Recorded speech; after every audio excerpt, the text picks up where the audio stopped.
வரப்போகிற சுவாமி காலம் தாமதம் சீக்கிரம் வரப்போகிறார். வரவைக்கு ஆயத்தமாகவும் அநேகர் ஆயத்தப்படுத்துவோம்.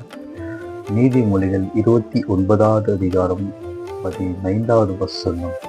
தன் இஷ்டத்துக்கு விடப்பட்ட பிள்ளையோ தன் தாய்க்கு வெட்கத்தை உண்டு பண்ணுகிறான் என்று வேதம் சொல்லுகிறது. தன் இஷ்டத்துக்கு ஒரு பிள்ளையை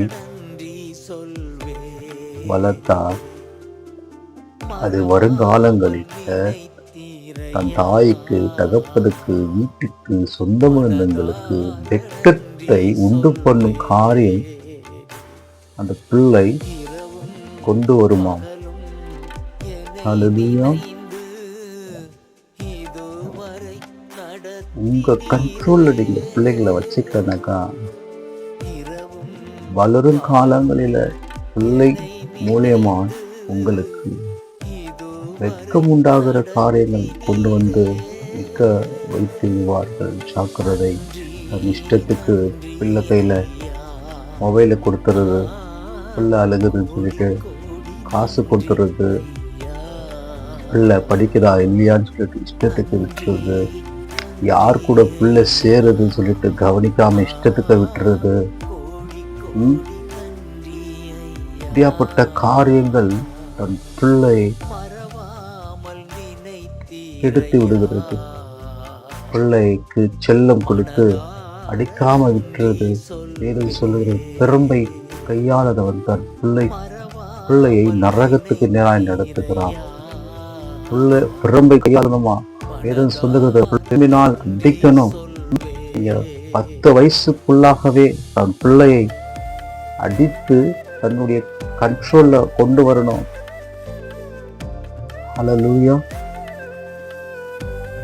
அடிக்கிறது என்றால் ஹார்டா இல்லை, தெரியும் இல்லையா? ஒரு பிள்ளைக்கு எப்படி அடிக்கணும், லேசா அடிச்சு அவங்கள வளர்க்காம விட்டீங்கன்னாக்கா அவங்க வருங்காலங்கள்ல ரொம்ப அவமானத்தை பெற்றோருக்கு கொண்டு வந்து விடுவாங்க. சந்தேகம் இல்லை. ஆனால் காலம் கெட்டு போய் கிடக்கு. அதுவும் இந்த காலத்துல ஃபேஸ்புக், இன்ஸ்டாகிராம், அநேக காரியங்கள் மூலியமா இன்னைக்கு பிள்ளைங்கள் கெட்டு போயிருக்கிறாங்க. அல்லேலூயா. தன் பிள்ளையை கண்ட்ரோல்ல 10 வயசுக்குள்ளேயே வச்சாகணும். நீங்க அதுக்கு மேல பிள்ளையை விட்டீங்கன்னாக்கா முடியாது. 5இல் வளையாதது 50இல் வளையாத. அல்லேலூயா. சின்ன வயசுல கண்ட்ரோல் வச்சுக்கணும். யானை குட்டியை ஒரு செயினால கட்டுவாங்களாம். அது வளர வளர வளர அந்த செயினை காட்டிலும் அதிகமான பலன் அந்த யானைக்கு இருக்குமா. ஆனாலும் அதுக்குள்ள இல்லை, இந்த செயினோட கண்ட்ரோல்ல தான் நான் இருக்கிறேன்ற அதுக்குள்ள ஒரு நினைப்பு இருக்குமா. அல்லேலூயா.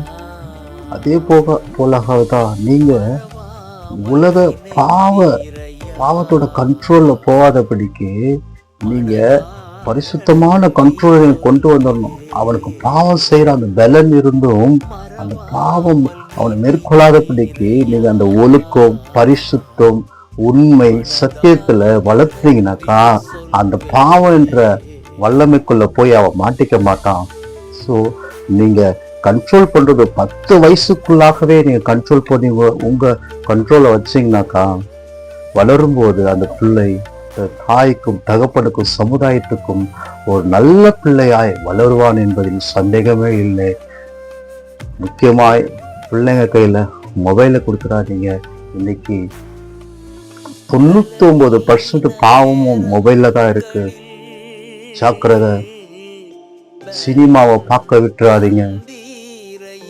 சினிமாவில் எல்லா காரியமும் நல்ல காரியம் வர்றதில்லை.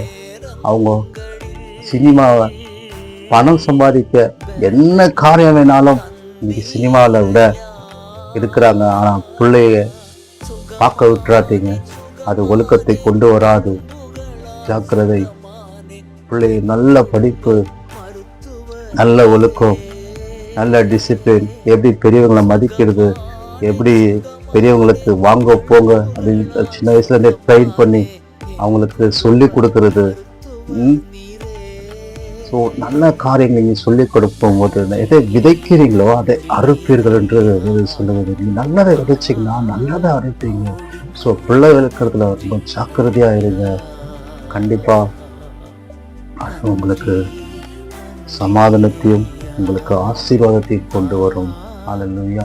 தன் இஷ்டத்துக்கு விடப்பட்ட பிள்ளையோ கடைசியாக இவங்களுக்கு வெக்கத்தை தான் உண்டு பண்ணும். ஸோ பிள்ளைய ஜாக்கிரதையாக விளங்க.